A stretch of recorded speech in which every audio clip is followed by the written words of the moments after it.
Moi, je ne dirais pas que les Batois n'avaient pas de terres, mais les lois sur les terres ont été mal formulées au niveau du Burundi, même au niveau du Rwanda ou au niveau des pays protecteurs, parce que les terres ont été attribuées selon les activités qui étaient exercées par certaines personnes et certaines catégories de gens. Donc nous, en tant que chasseurs-recueilleurs, qui vivions de la chasse et de la cueillette, donc les terres nous appartenaient.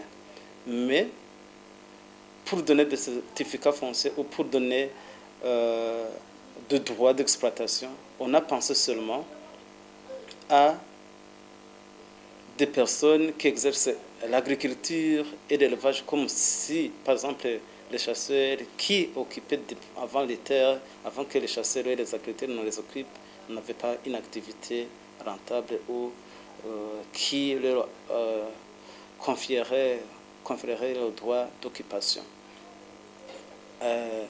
Puis, quand on a exercé, par exemple, le métier de poterie après la chasse et la cueillette, c'était aussi notre activité qui devrait nous donner droit d'occupation des terres argileuses. Mais après, on a dit que la terre argileuse ou les marais devraient être occupés par la personne qui l'a exploité la première. Ou bien que, par exemple, les Batois qui ont fait la découverte de l'argile, qui est même une propriété intellectuelle, parce que ce sont des personnes qui avaient cette manière de bien déceler où se trouve une terre capable d'aider à fabriquer les poteries qui aidaient aussi différentes personnes pour la conservation, la préparation de nourriture. Donc on n'a pas donné, du moins, le droit selon les activités. Alors, pour ce qui nous concerne en tant que Batois, il serait impératif, je dirais, d'étudier la dimension foncière dans toute son intégralité. Comme on a créé par exemple des commissions terre pour commissions terre et autres biens pour étudier la question des réfugiés burundais qui avaient quitté le pays à cause des crises qui se sont répétées au Burundi, surtout celle de 1972. Il faut aussi voir comment on peut résoudre définitivement et vider la question foncière pour les Batois.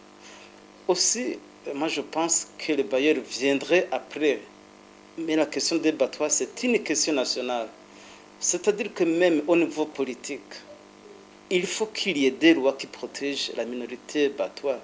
Quand il y a une constitution qui parle de 60% de Hutus et de 40% de Tutsis, ça c'est une entrave pour l'avenir du pays. Parce que la jeunesse ou les générations futures des Batois ne vont pas accepter ça.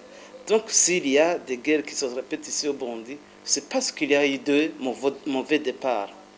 Donc même les facilitateurs, même les autres Burundais devraient étudier comment nous pouvons vider toutes les questions qui peuvent handicaper le progrès ou le bon voisinage entre les différents groupes sociaux qui se trouvent ici au Burundi.